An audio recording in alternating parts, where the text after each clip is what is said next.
नमस्कार दोस्तों, legend worth में आपका स्वागत है। देश की रक्षा के लिए जरूरी नहीं है कि आप डिफेंस फोर्स ज्वाइन करो।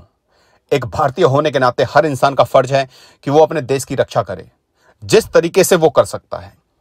आज हम ऐसे ही एक शख्स की कहानी आपको बता रहे हैं जिसने बिना किसी शर्त के भारतीय सेना का साथ दिया और पाकिस्तानी सेना को हराने में अहम भूमिका निभाई।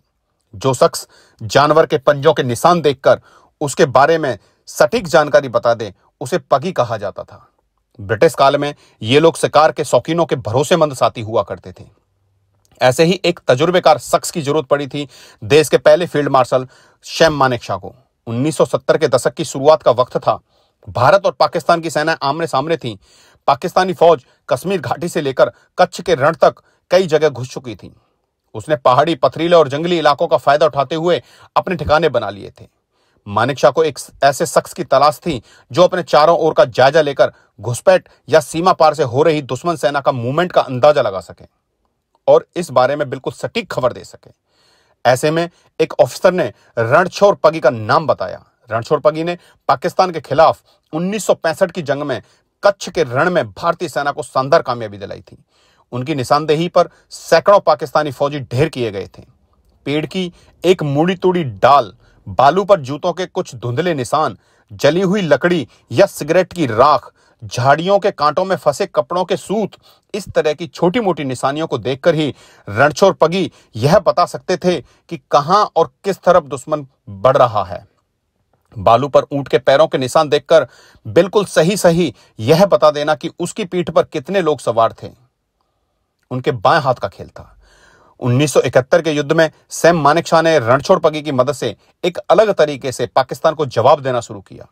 जिस तरह शिकारी और उसके गाइड शिकार को ट्रैक करते हैं, उसी तर्ज पर दुश्मन सेना का ठिकाना खोज निकालने के काम में रणछोड़ को लगाया गया। मानेकशॉ उनके काम से इतने प्रभावित हुए कि उन्होंने सेना में पगी का एक नया पद तैयार करवा दिया। इस पद पर रणछोड़ जैसे कई लोगों को रखा गया। रणछोड़ पगी का जन्म 1901 में पाकिस्तान के थारपाकर के एक छोटे से गांव पेतापुर गद्दा में हुआ था। उनकी माता का नाम नाथीबा और पिता का नाम सवाबाई था। पिता की अल्पायु में ही निधन हो गया था। रणछोड़ का पालन पोषण उनकी मां ने किया। पाकिस्तान में उनका एक खुशहाल परिवार था। उनके पास 300 एकड़ जमीन और गाय, भेड़, बकरी और ऊंट जैसे 300 से अधिक जानवर थे। उन्होंने अपने घर में 20 से 25 पुरुषों को रोजगार दे रखा था, जिनकी कई वंशज अब थराद के शिवनगर गांव में रहते हैं।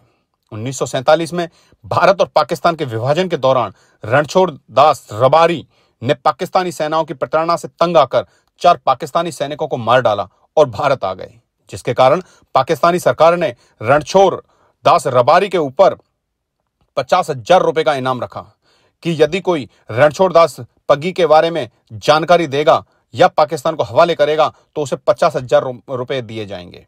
इसके बाद रणछोड़ दास रबारी अपने पूरे परिवार और मवेशियों के साथ भारत आ गए। सन 1950 में वे गुजरात के रागनेसाड़ा गांव में बस गए और बाद में मोसल लिम्बाला गांव में एक स्थायी निवास स्थापित कर लिया। रणछोड़ दास पगी कच्छ बनासकांठा के सुदूर गांव में रहते थे, जहां की भूमि इतनी समतल और विशाल थी कि हर दिशा में मीलों तक देखा जा सकता था।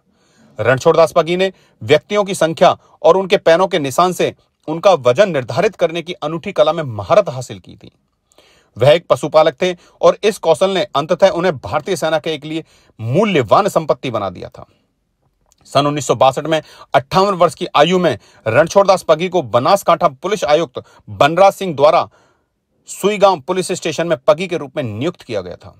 वह पैरों के निशान पड़ने में इतने कुशल थे कि वह केवल उसके पैरों के निशान देखकर ही बता देते थे कि ऊंट पर कितने लोग सवार हैं। वह मानव पैरों के निशानों से वजन से लेकर उम्र तक हर चीज का अनुमान लगाने में सक्षम थे और इस बारे में सटीक जानकारी दे सकते थे कि निशान कितने समय पहले बने थे और व्यक्तियों ने कितनी दूर तक यात्रा की है।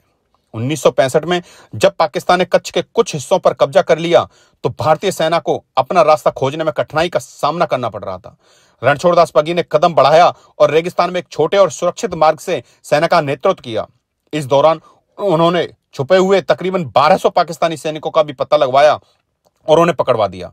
इस घटना ने भारतीय सेना के एक विश्वसनीय सहयोगी के रूप में उनकी जगह मजबूत कर दी। सन 1971 के युद्ध के दौरान भारतीय सेना को पाकिस्तान की ओर से भारी गोलाबारी के कारण हथियार और राशन पहुंचाने में कठिनाइयों का सामना करना पड़ रहा था। जनरल सैम मानेकशॉ ने रेगिस्तान के जानकार रणछोड़ दास पगी से मदद मांगी।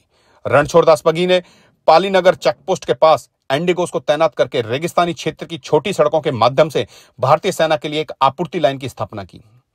वह स्वयं भारतीय सेना के 50 किलोमीटर दूर एक अन्य छावनी में ऊंटों पर गोला बारूद लेकर आए और सेना तक पहुंचाया, जिससे भारतीय वायुसेना के लड़ाकू विमानों को दोरा और भालवा ठिकानों पर कब्जा करने में मदद मिली। रणछोड़ दास पगी की गोला बारूद की समय पर डिलीवरी पहुंचाने पर उन्हें जनरल मानेकशॉ ने one man army at the desert front का खिताब दिया। 1971 के युद्ध के दौरान जब जनरल सैम मानेकशॉ ने पाकिस्तान की हार का जश्न मनाने के लिए दिल्ली में एक भव्य विजय पार्टी का आयोजन किया तो रणछोड़ दास पगी को आमंत्रित किया गया। वह अपने साथ रूखी रोटी, सूखी लाल मिर्च और प्याज लेकर आए थे। सैम मानेकशॉ ने उन्हें लेने के लिए हेलीकॉप्टर भेजा था, लेकिन हेलीकॉप्टर पर चढ़ते वक्त उनके खाने के पैकेट जमीन पर छूट गए थे। उन खाली पैकेटों को लेने के लिए हेलीकॉप्टर को वापस नीचे उतारा गया। जब एक सैन्य अधिकारी ने उनसे पूछा कि वह ये सब खाना क्यों लेकर के जा रहे हैं, वहां पर तो पार्टी में कई प्रकार के भोजन परोसे जाएंगे, तो रणछोड़ दास पगी ने जवाब दिया, मुझे यह खाना पसंद है।